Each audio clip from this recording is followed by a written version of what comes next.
নমস্কার বন্ধুরা, job news 434 চ্যানেলে আপনাদের সকলকে স্বাগতম। আজ আরেকটি নতুন জব আপডেট নিয়ে এসেছি। সেই আপডেট সম্পর্কে সম্পূর্ণ তথ্য এই ভিডিওর মাধ্যমে তুলে ধরব। তাই দ্রুত সহকারে জব নিউজ 434 চ্যানেলটিকে সাবস্ক্রাইব করে ফেলুন, যাতে আগামী দিনে আপনারা যে কোনো ধরনের গভর্নমেন্ট জব অতি সহজে এবং খুব তাড়াতাড়ি পেয়ে যান। চলুন দেখে নেব কী বলেছে আজ নোটিফিকেশনটা কী এসেছে। District cooperative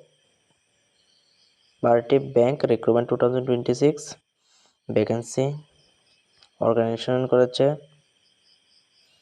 biliary district cooperative bank, যাকে বিডিসিসি বলা হয়।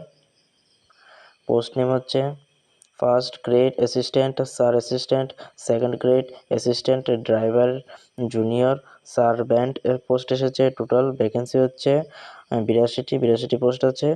অ্যাপ্লাই মোড হচ্ছে অনলাইনে আপনাদের আবেদন করতে হবে। Who can apply? All India male and female সকলে আবেদন করতে পারবে। স্যালারির কথা কি বলেছে?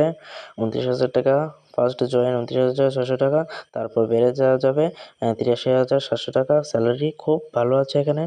এজ লিমিটের কথা কি বলেছে? মিনিমাম 18 বছর হতে হবে, ম্যাক্সিমাম 35 বছর হতে হবে। অ্যাপ্লিকেশন ফিসের কথা কি বলেছে? জেনারেল ওবিসি 1,000 টাকা দিতে হবে, এসসি এসটি পিডব্লিউডি 500 টাকা দিতে হবে। পেমেন্ট মোড কীভাবে করতে হবে? অনলাইনে পেমেন্ট করতে হবে। সিলেকশন প্রসেস কীভাবে হবে? রিটার্ন এক্সাম হবে, ডকুমেন্ট ভেরিফিকেশন হবে। Check notification for the more details. Education কোয়ালিফিকেশনে কী কথা বলেছে?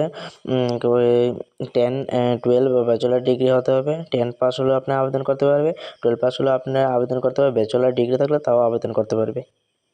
ইম্পর্টেন্ট ডকুমেন্টস কী কী লাগবে বলেছে? পাসপোর্ট সাইজ ফটোগ্রাফ লাগবে, সিগনেচার লাগবে, আধার কার্ড লাগবে, এডুকেশন সার্টিফিকেট লাগবে, কাস্ট সার্টিফিকেট লাগবে, এজ প্রুফ লাগবে ইত্যাদি etcetera. Important online form starting date হচ্ছে 4 এপ্রিল স্টার্ট হয়ে গেছে। লাস্ট ডেট হচ্ছে 6 মে 2024। তার মধ্যে আপনারা আবেদন করে ফেলুন।